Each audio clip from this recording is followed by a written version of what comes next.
Hey everybody, it's Jason with Parallel Reality coming back with you today with an article from the Daily Signal dated December 15th. And I agree with this headline wholeheartedly. And it says it's time for a national conversation about left-wing violence.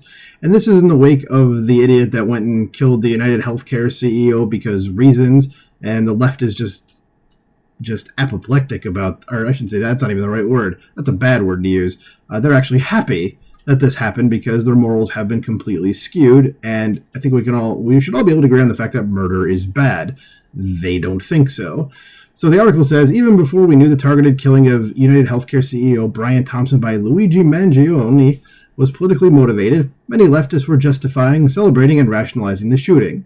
There's a real debate going on in some quarters of the progressive left over whether slaying CEOs is a bad thing, and it's unsurprising, correct, because communists can only use violence to get their points across. They don't seem to be able to use their words. Because, of course, if any MAGA professors or journalists were online publicly defending the killing of perceived political enemies, there would be thousands of wringing hands lamenting the menacing rhetoric of conservatism. And rightly so. But the unhinged demonization of the healthcare insurance industry, the pharmaceutical industry, and big oil are now the norm. A generation of college students has been indoctrinated into believing that profit motive is killing people when the opposite is true. And there is a clear ideological continuum between those who rationalize the shooting of a CEO and rationalize the murder and rape of Jews. And I said the word, so hopefully this video is not going to go anywhere. Well, the murder and, that word of Jews by Palestinian terrorists and rationalize the burning down of cities for social justice. One expects Mangione's writing will be largely indistinguishable from what a person hears from elected progressives and pundits, yet few will ponder why a seemingly rational Ivy League educated engineer decided to become a hitman. Instead, the public is incessantly warned that white supremacists are gathering in the shadows, readying to spring their coup. So dangerous were these alleged impending major civil disturbances in 2023 that the Justice Department created a new category of extremists to track and counter the anti-government or anti-authority violent extremism. Yeah, those people who don't really seem to be actually doing anything violent, but okay. Because when Black Lives Matter rioting enveloped the nation, causing billions in damage, destroying thousands of lives, one could barely get anyone in the media to admit it was even happening. To the left, parents who protest at school boards are over critical race theory and mask mandates are domestic terrorists, but those who burn down cities are mostly peaceful. As I've said, these folks have a warped sense of morals. Their morals are just, I wouldn't say necessarily warped, they're just like gone. As the left has been prone to violence since year zero. In the early 1900s, the United States was awash in communist and anarchist bombings, culminating in the deaths of over 30 people on Wall Street in 1920. Most cultural depictions of the 60s upheavals were of a genteel, peace-loving movement, but it was imbued with extremists as well. And I was hoping the 1970s would come up because I was going to mention that myself. But it says by the 1970s, left-wing terrorist groups such as the Weather Underground, that was the exact group I was thinking of, were setting off bombs at the Capitol, police stations, the Pentagon, and state attorneys general offices. And now those people who are still alive are college professors. Yay! Says in an 18-month period between 1971 and 1972, there were an amazing 2,500 bombings in the U.S. by leftist groups. Yeah, but it's those white supremacists. Those are the guys we need to go after. And I know that was in the 1970s, but it hasn't really changed very much since then. Of course, there's obviously less bombings, but it's still the left that has the violence problem. It says worse then as now, violence was often ignored or idealized by the intellectual left.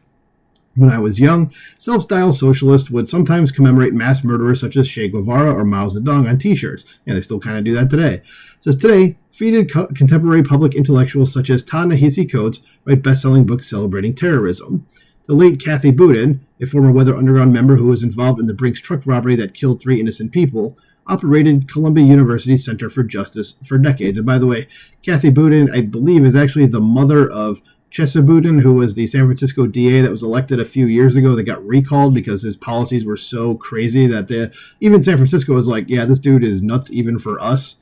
They're just flat out communists, and no one that isn't white should ever have to be in prison. So just morons and communists. Well, kind of, but I repeat myself. Says that I would be remiss if I didn't mention Angela Davis, widely considered a hero by younger progressives, who not only championed murders and terrorist regimes her entire career, but bought 2 guns used in a courtroom kidnapping shootout perpetrated by the Black Panthers in 1970, when 3 hostages and a Superior Court judge were killed in Marin County, California. There is simply no comparable mainstreaming of right-wing extremists. Yeah, it's funny about Angela Davis. What's that show with, like, where they do your DNA and find out, like, where you came from? The Henry Louis Gates is the dude that talks about, like, gives them all the information. So go look up Angela Davis's episode of that, and keep in mind that this is a communist Black Panther, and come back to this. It's going to make you just kind of go, huh?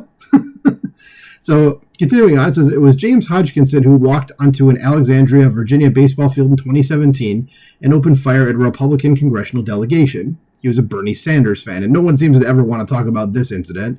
Now, certainly, no reporter ran around the halls of Congress asking every elected Democrat if they were going to lower the rhetorical temperature, which they clearly did not, and it's the reason why we had people trying to off President Trump, for the last few months. It says, nor did they do so when a left-wing assassin showed up at the house of Justice Brett Kavanaugh, promising to stop Roe v. Wade from being overturned by shooting for 3 justices. After years of hearing the demonizing of the Supreme Court, the man showed up with a Glock, zip ties, duct tape, and various other tools. When Paul Pelosi was attacked by a deranged man, the entire media conversation revolved around conservative rhetoric. When we had 2 attempted assassinations of Donald Trump, most of the left could barely stop calling him funny mustache German guy. Says none of this is to maintain there isn't right-wing violence. Of course. Says, of course, there is, but it's simply to say that we should acknowledge that a lot of our contemporary political violence emanates from the left. That is undoubtedly correct. And a lot of it is girded by the hard left progressive turn in mainstream America's politics. Yep, that is correct. And I just think it's worth, even though it's a short article, just kind of throwing out there all the stuff that the left has done over the last, or I was about to say decades, but it's been like, what, a century and a quarter?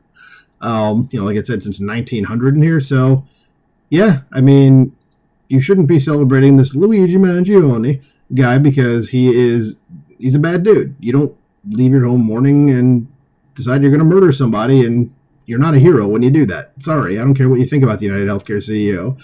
Okay? Anyway, like, this shouldn't be controversial, but somehow it is. Let me know what you think about this in the comments below. Please like, share, subscribe, and I will talk to you soon.